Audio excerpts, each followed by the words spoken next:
ମଣିଷ ନିଜ ଉପରେ ଚିନ୍ତା କରିବ ନିଜେ ହସି ହସି ଗଡ଼ିଯିବ। କ'ଣ ହେଉଛି ମଣିଷର କେହି ଜାଣିନାହାନ୍ତି। କେତେବେଳେ ସେ କ'ଣ ଭାବେ ସିଏ ନିଜେ ବି ଜାଣିନି ମୁଁ କେତେବେଳେ କ'ଣ ଭାବୁଛି ହେଲା।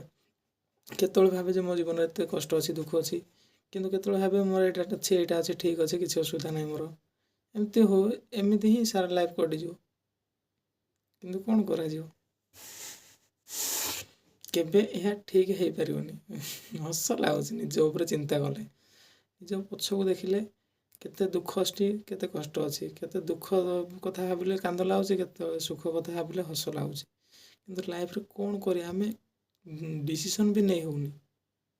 କ'ଣ କରିବା ଦରକାର, ନିଜ ପାଇଁ କ'ଣ ଭଲ, କ'ଣ ପାଇଁ କ'ଣ ଖରାପ, ସେ କ'ଣ କଲେ ନିଜର ଉନ୍ନତି ହେବ, କ'ଣ କଲେ ନିଜର ପତନ ହେବ, ସେଇଟା ଆମେ ଚିନ୍ତା କରିପାରୁନି।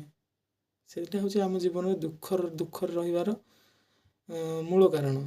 ସେ କାରଣଟାକୁ ଆମେ ଯଦି ଚେଞ୍ଜ କରିପାରିବା ତେବେ ଆମ ଜୀବନରେ ଦୁଃଖ ରହିବନି। ଓକେ।